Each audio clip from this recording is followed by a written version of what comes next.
Chapter 3, Sunday Dinner. Sunday dinner at the Park household had one rule that mattered more than the others, and nobody had ever said it out loud. Don't ask Ethan about the game. So his mother asked about everything else. You look tired. She refilled his rice bowl without being asked, which was its own kind of accusation. Minu's mother says he got promoted, team lead. Good for Minu. She says he still plays that game, with you. A pause, waited like a held breath. She sounded surprised. She said you were always the serious one. Across the table, his sister Hannah kicked him, 16, chopsticks in one hand, an entire argument in one raised eyebrow. Let it go. She rehearsed that all week. He let it go.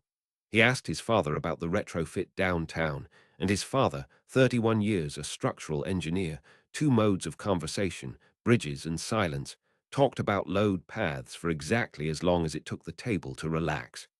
It was, by every visible measure, a good dinner.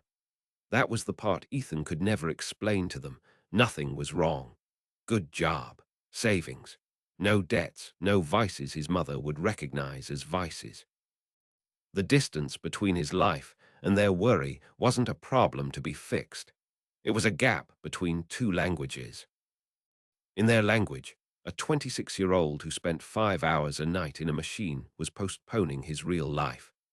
There was no word, in that language, for what had happened 4 nights ago, that he had made lightning with wool and attention, hair thin and real as arithmetic, and had felt more awake in that instant than in the last 5 years of his actual, fixable, enviable life.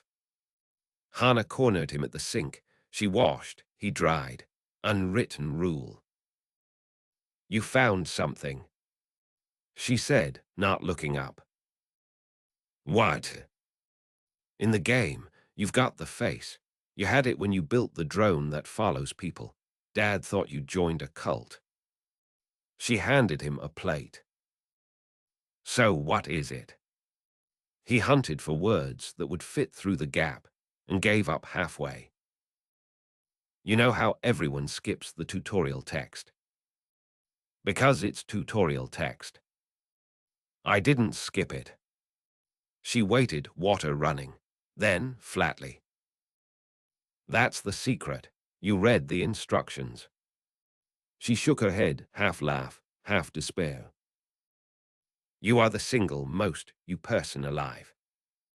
From the living room, their mother's voice, too quick, like she'd been listening the whole time. Is that the game? She appeared in the doorway, and the worry on her face was so unguarded it caught him under the ribs. You'd tell me if it was too much. There was that boy in Osaka. It's not 14 hours, Mom. I know how many hours it is, she said quietly. And that was worse, because it meant she checked. Some app, some router log, some maternal telemetry of her own, running every night while he slept in a machine.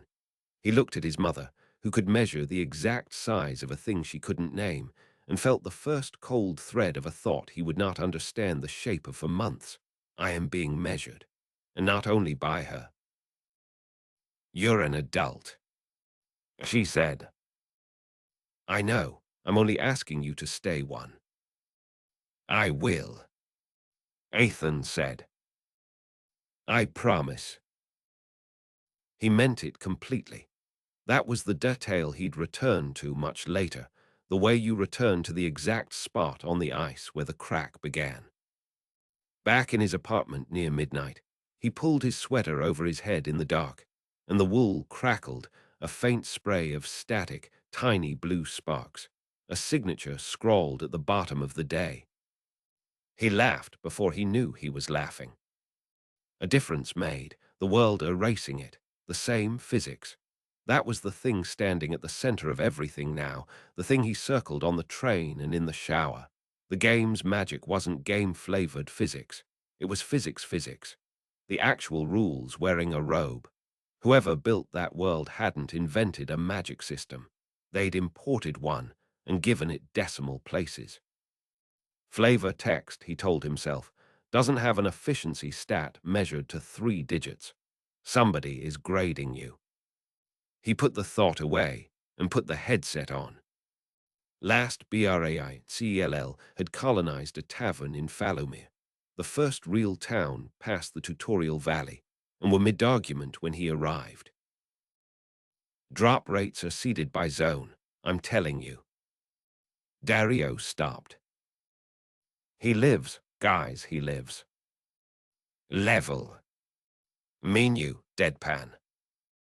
4. Dario put his face in his hands with operatic despair.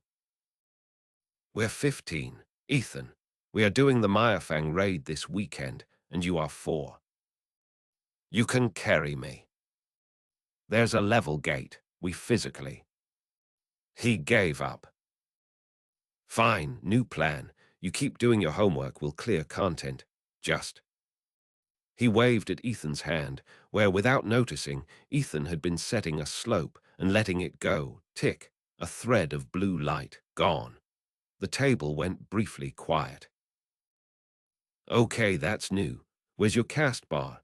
Everything has a cast bar. It's not a spell exactly, it's a principle. A principle.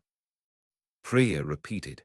Their archer, a pediatric nurse in the real world, she watched him now with a diagnostician's narrowed eyes. How much damage does a principle do? Basically none, yet. They laughed.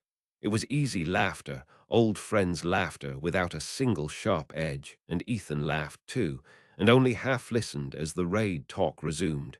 Consumables, cooldowns, whether Wet Bandit could be trusted to tank.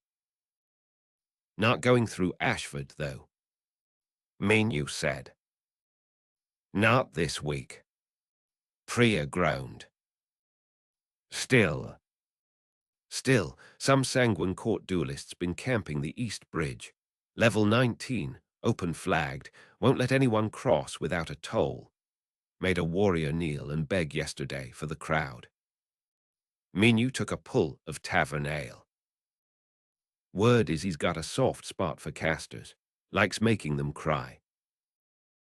Under the table, Ethan's hand went still. He needed East. His next principle, copper, conductivity, the thing he'd been building toward for 2 nights. The ore was in the hills past that bridge, and there was no other sane road. A level 19 duelist, said the small engineering voice in the back of his skull, opening a fresh file. Who stands in one place, for hours, on a bridge over water? He filed it. He didn't know yet what the file was for. He only knew, the way you know a splinter is there before you can see it, that he'd be looking at that bridge soon, and that the man on it had already, without meeting him, become a problem worth solving. Across Falomir, in the dark window of a tower he had no reason to look at, a lamp went out.